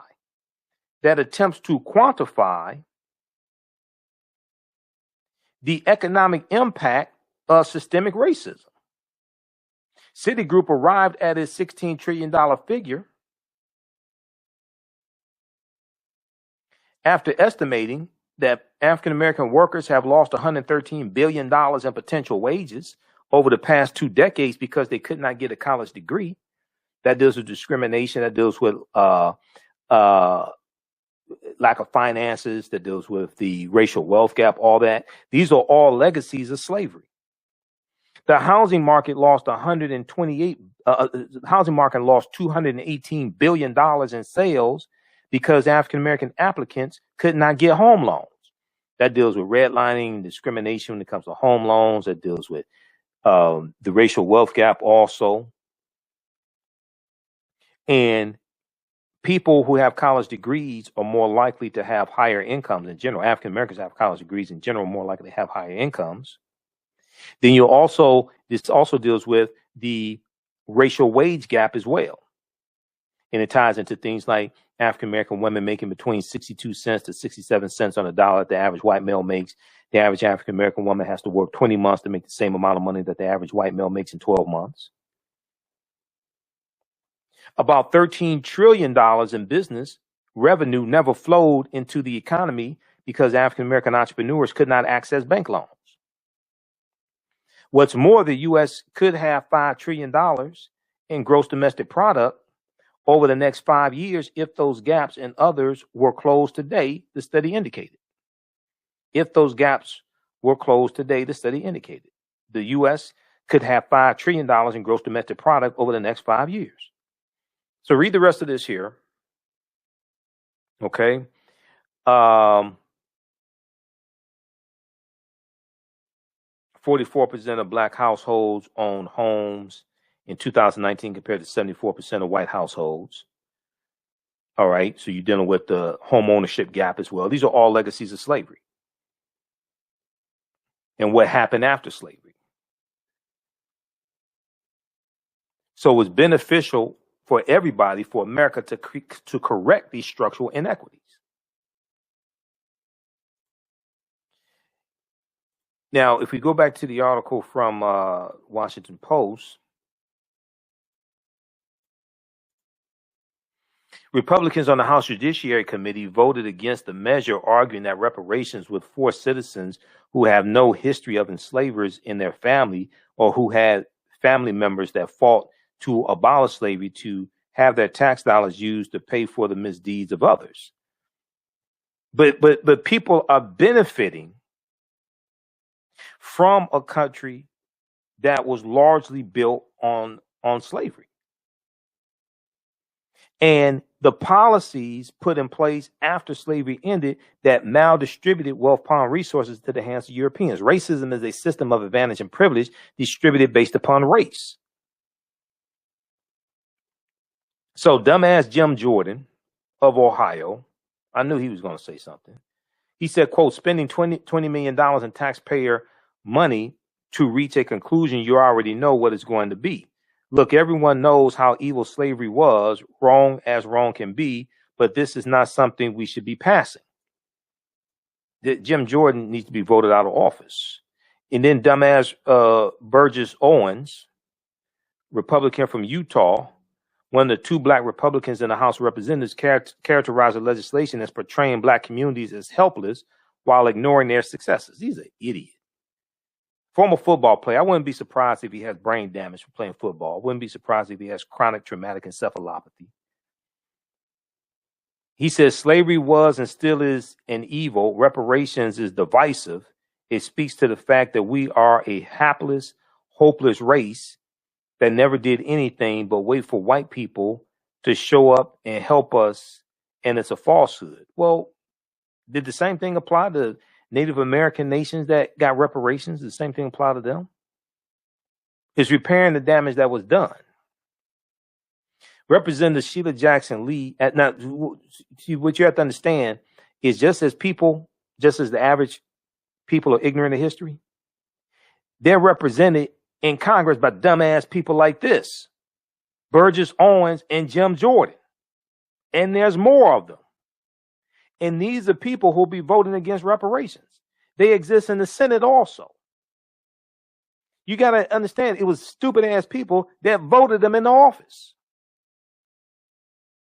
This is why America has to have a massive history lesson, because people are operating based upon nonsense like this. Representative Sheila Jackson Lee asked her Republican colleagues to put politics aside and acknowledge that the commission would serve as a form of closure that Black Americans and the country need after generations of discrimination and disparities. See, people like Jim Jordan don't want to deal with the real history of the country, because then they don't want to deal with the fact of the laws and policies that were put in place to maldistribute wealth, power, and resources to the hands of Europeans.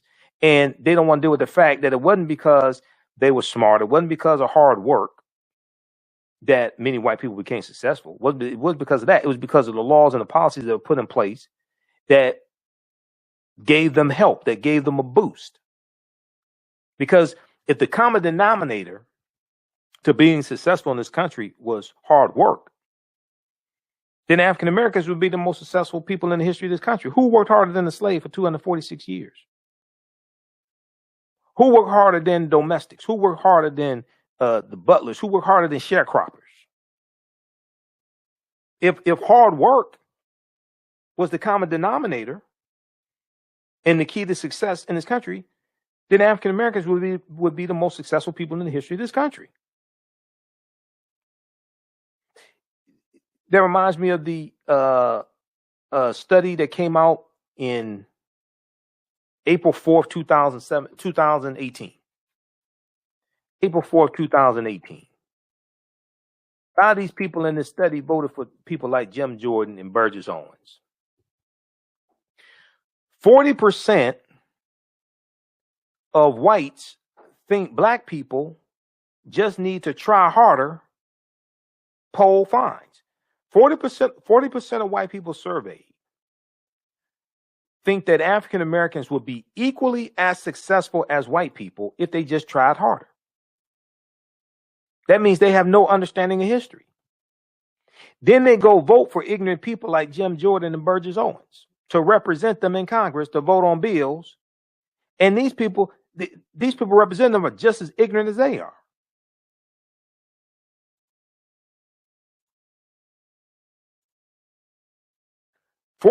This is from April 4th, 2018.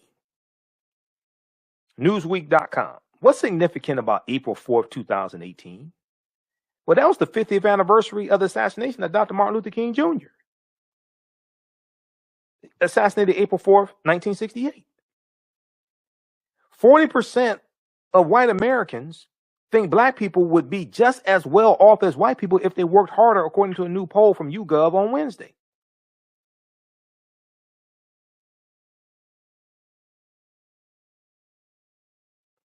%40 of white respondents agreed that Black people just needed to try harder to be equal, while just 18% of Black respondents said the same thing. I wonder if they surveyed Burgess Owens, because he probably would say that Burgess Owens and Larry Elder and Paris Denard and Candace Owens, they would just say, oh, they just need to try harder.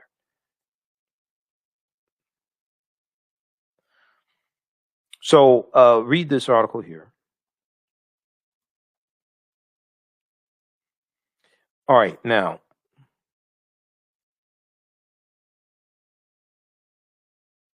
let's go back to the Washington Post, done with HR40.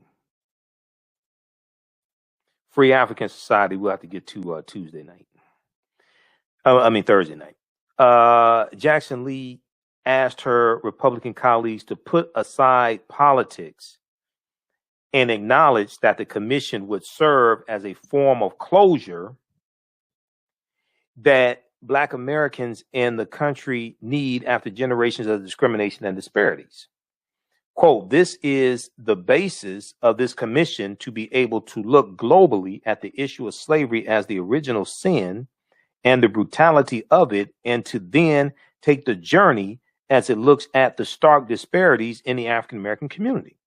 See, people like Jim Jordan and Burgess Owens, they don't want to deal with why those disparities exist, why the structural inequities exist, why the disparities in health and education, all this stuff exists. That deals with laws and policies. And your zip code the zip code has a large impact on your health, your access to health care, your access to hospitals, pharmacies, grocery stores, okay, fresh food, produce, things like this. The amount of pollution coming from plants and things like this in your communities, that largely has to do with zip code. Zip code has to do with income and your resources, your assets, where you can afford to live.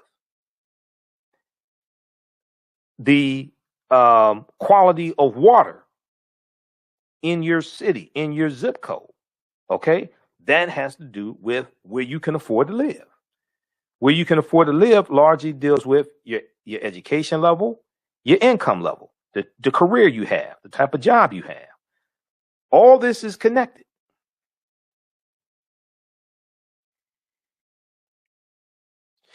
That quote, that is the basis of this commission, to be able to look globally at the issue of slavery as the original sin and the brutality of it, and then to take the journey as it looks at the stark disparities in the African American community, says Sheila Jackson Lee. I hope we will not take the opportunity to point blame or cast any actions of racism as one party or the other. It was America's sin, and that's what we hope to address. It was America's sin, and that's what we hope to address. Now, Republicans did not heed her request, of course. Dumbass Louis Gohmert of Texas introduced an amendment that would make the Democratic Party pay for the commission's fees, quote, since it's the only relevant entity today that supported the institution of slavery, end quote. Throughout U.S. history, it failed on a voice. That amendment failed on a voice vote. He says, since it's the only relevant entity today that supported the institution of slavery. Well, first of all, for the majority of the time that slavery existed, you did not have a Republican or a Democratic Party. Louis Gohmert. The Democratic Party wasn't founded until 1828. Okay, the Republican Party was founded in 1854. But what I do remember is the Compromise of 1877. When Democrats conspired with the Republicans, Republicans conspired with Democrats, and Republicans agreed to remove the Union troops out of the South upon the Democrats' request, and this ended Reconstruction. So Rutherford B. Hayes, the Republicans' candidate in the 1876 presidential election, could become president because neither Rutherford B. Hayes or Samuel Tilden had enough electoral college votes to become president. I do remember the Compromise of 1877.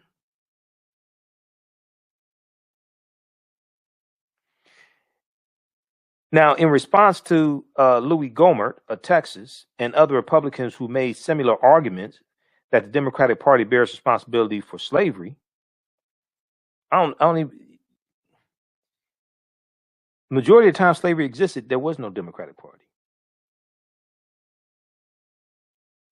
Representative Hank Johnson, Democrat from Georgia, argued that, quote, white privilege is bipartisan and continues to plague the country, as seen recently when members of the mob that started the Capitol riot on the insurrection on January 6th held Confederate flags.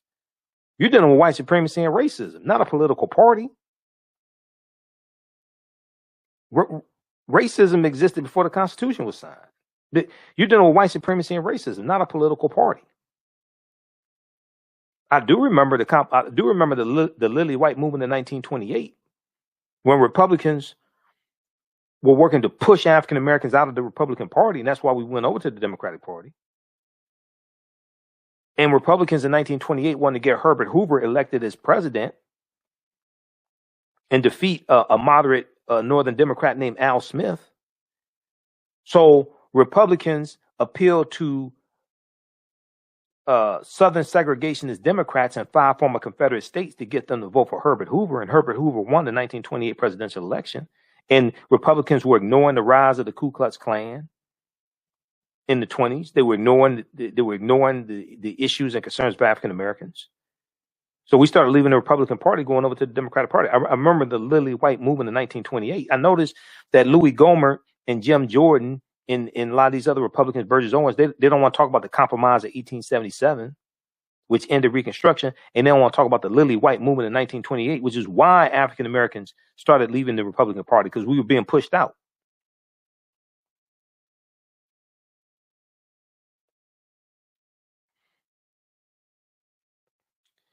Quote, slavery was indeed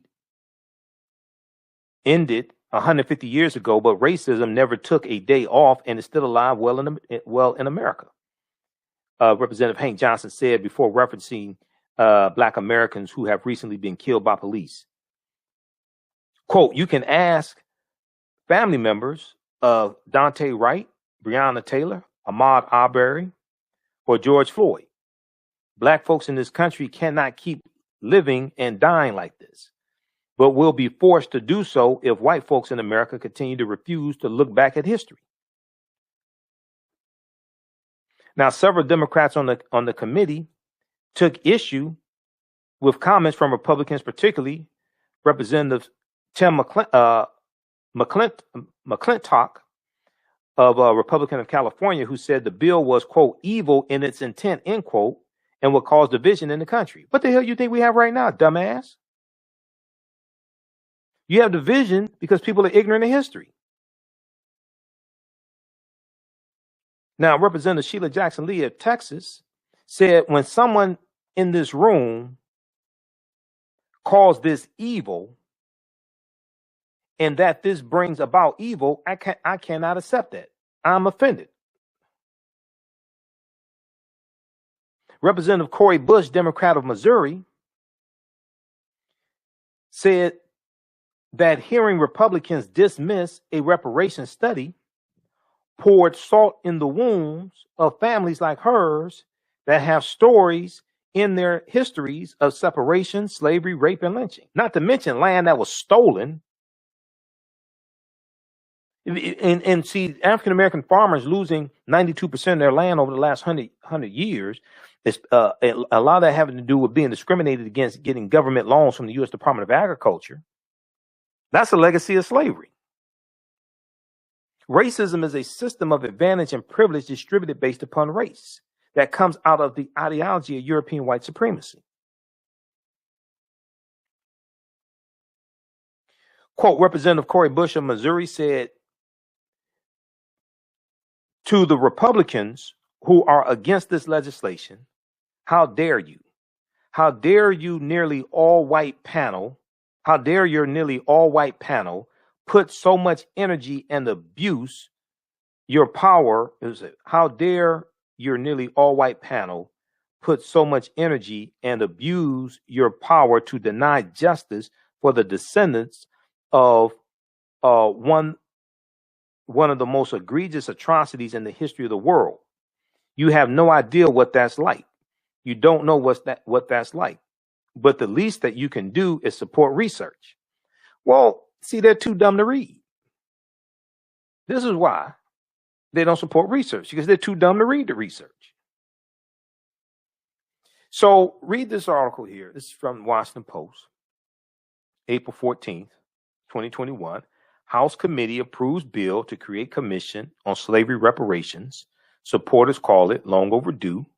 It still has a long way to go because you have idiots like Louis Gohmert, Jim Jordan, black collaborators, traitors like Representative Burgess Owens. You have people like that. They're going to be voting against this. And that's just in the House of Representatives. In the Senate, you got Senator Ted Raphael Cruz. You've got Senator Hawley, Josh Hawley. You got people like Senator Ron Johnson of Wisconsin. Senator Ron Johnson of Wisconsin, he blocked the Juneteenth bill that was sponsored by Senator Cory Booker and Senator Kamala Harris. He blocked the Juneteenth bill from being signed into law, and it was going to make Juneteenth a federal holiday and give white people the day off from work. If you can't get a Juneteenth bill passed in the Senate, how you get a reparations bill passed in the Senate?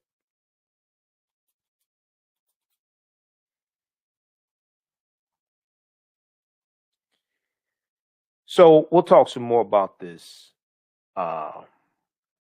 Thursday. I want to go to this last clip because we didn't get to it. Free African Society we'll talk about on Thursday's show.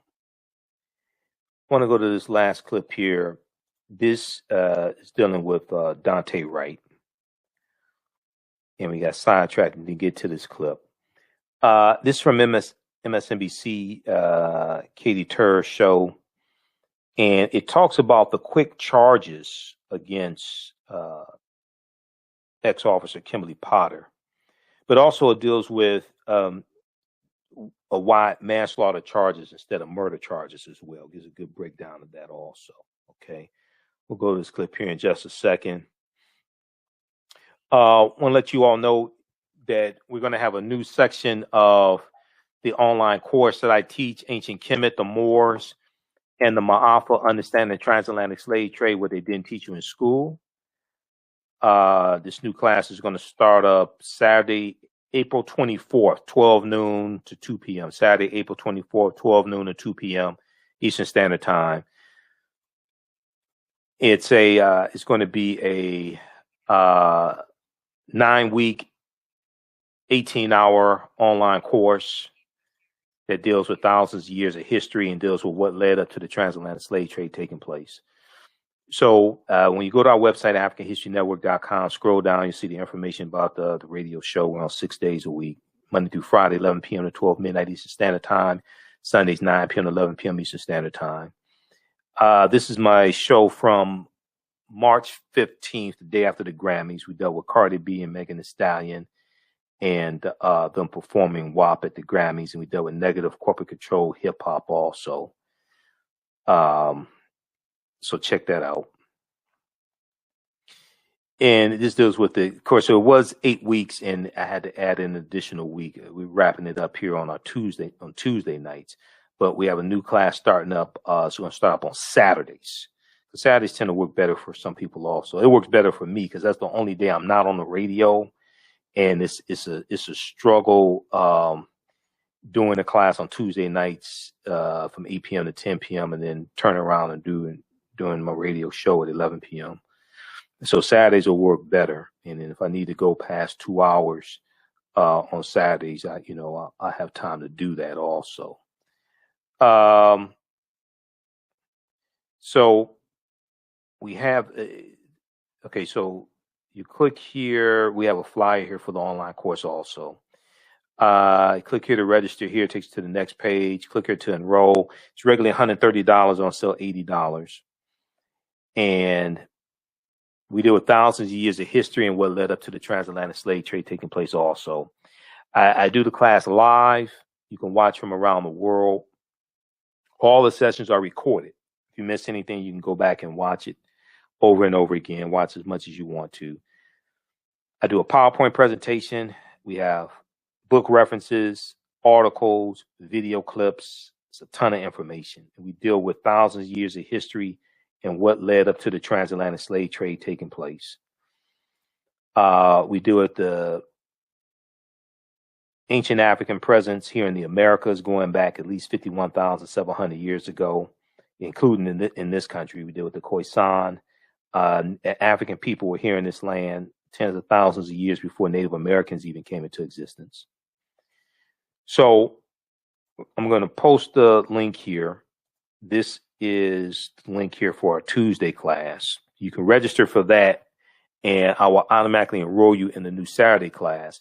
But when you register, you can watch the previous classes because those are all archived. There's bonus content also. Okay. So this is Ancient Kemet, the Moors, and the Maafa. Kemet, one of the original names for Egypt. Ancient Kemet, the Moors, and the Maafa. Understand the transatlantic slave trade, where they didn't teach you in school. Okay. And when we deal with the transatlantic slave trade, we can't start in the 15th century. We can't start in the mid-15th century. We have to deal with thousands of years of history, what led up to the transatlantic slave trade taking place. We talk about ancient Kemet, ancient Egypt, Nubia, Ethiopia. So we talk about the Nile Valley region of Africa, and we also have to deal with the 800-year occupation of Europe by the Africans known as the Moors, who take the teachings from ancient Kemet, ancient Egypt into Europe And these teachings are going to bring Europe out of the Dark Ages. All right, I want to go to this last clip here. This is dealing with former officer Kim Potter being charged and arrested here. Let's go. This is the significance of quick charges in Brooklyn Center, but also it deals with the difference between murder and manslaughter charges. That was NBC News correspondent Morgan Chesky, who was in Brooklyn Center, Minnesota. NBC News correspondent Gabe Gutierrez, who was in Minneapolis, former chief public defender for Hennepin County, Mary Moriarty, and managing partner of the Cochran firm, California, and civil rights trial attorney, Brian Dunn. Everybody welcome. So, Morgan, I do want to start with you. This arrest, what more can you tell us? Yeah, Katie, good afternoon. We know that this arrest came after those charges were made official around 11 o'clock this morning local time here in Brooklyn Center. We're told that Kim Potter turned herself into the Bureau of Criminal Apprehension earlier today about 11:30, where she faces the charges of second-degree manslaughter. We expect those charges to be officially filed later today. She should be being processed as we speak. Already in response to this, we've heard from Ben Crump, the attorney representing the family of Daunte Wright, who acknowledged that this is a step in the right direction, but made it very clear that this, in their eyes, was not an accident and that she intentionally pulled that trigger, firing the fatal shot that killed 20-year-old Daunte Wright on Sunday afternoon following that traffic stop for expired tasks. We potentially anticipate to hear from the family later today. In the meantime, the scene around the police station here in Brooklyn Center very much reinforced. You can see that high fence, the National Guard Humvees and troops stationed in and around that area. At last check, we know 3,000 National Guardsmen are now here in the Minneapolis area, ready to respond should protests grow out of control. We know that last night there were nearly 60 arrests near where I'm standing, following another night of protests. Police choosing to use tear gas, in some cases rubber bullets, to disperse those crowds that were out after the curfew. No word yet on if that curfew will be in place tonight, or what, if any, protests will be coming following the news of these charges against that 26-year veteran who submitted her resignation yesterday. Katie? So, Mary, what do you think of the charges here, the probable charge, second-degree manslaughter? It's angering a lot of people and puzzling a lot of people because it's also a charge that Chauvin is accused of, and it's the least serious charge that he's accused of. So I've certainly seen a lot of talking about why isn't this intentional, or why isn't it third degree murder. So there are a lot of calls for the charge to be changed. There are also calls for this case to be removed from the county attorney who charged it, who puts in time giving legal advice to the Chief of Police Association in Minnesota. And so people have called for the case to be removed from him and given to the Attorney General's office, which is the entity that's charging or prosecuting the Chauvin case right now. The AG's office declined to do so, though. They thought the county attorney would be well suited to handle this. Mary, what about the speed with which Kim Potter has been charged? Usually it takes a little bit longer than that. And I wonder if all of the unrest we've seen in Brooklyn Center and all of the heightened pressure out there, given the Chauvin trial, meant that this was done a little bit faster. I'm sure that's true. If you'll remember to last summer, there were numerous calls for the police officers, former police officers in the George Floyd case to be charged. And when he wasn't charged, that's when a lot of the protesting happened. That's when a lot of the unrest happened. And unfortunately, that's when some of the damage happened as well. So I'm sure they were well aware that it was important, if she was going to be charged, to get those charges out as quickly as possible. Brian, what do you make of these charges? You just heard Mary Moriarty say there's a lot of people out there who think that she should be charged with third-degree murder. Well, I don't know if there's enough there for that, and thank you very much for the question. This exact phenomenon has happened 2 times in the past in my career, where an officer has fired a real gun and mistakenly believed that they were firing the taser. That is something that is more easy to occur than most people may think. And when we start talking about the concept of intent, the prosecution has to prove beyond a reasonable doubt that it was not a mistake, but rather it was something that this officer intended to do. And in light of the mechanism that can cause an officer to inadvertently draw a firearm, I think that the charges are probably well placed at this point. Let's switch over to the Chauvin trial, which is happening again just a few miles away from all of the unrest surrounding the death of Mr. Wright. Gabe Gutierrez, a new defense that we are hearing today that we had not heard before, that George Floyd died of possible carbon monoxide poisoning. How's that going over in the courtroom?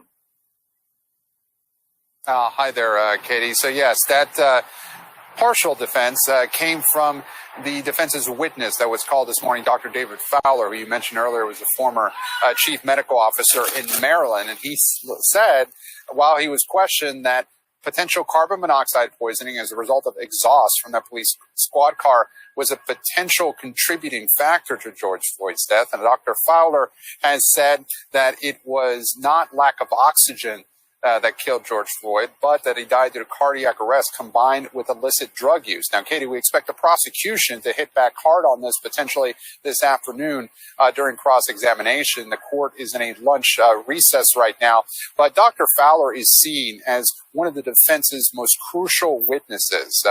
The prosecution came up with several medical experts previously, late last week, and early this week, that really stressed the point that George Floyd died due to asphyxia, due to lack of oxygen as a result of Derek Chauvin's actions. And so now the defense is really trying to bring up this witness who some legal experts are saying are, throwing out other potential reasons to cast some doubt in at least one juror, because, Katie, you have to remember, they only need to, create reasonable doubt within one juror to end up with a hung jury.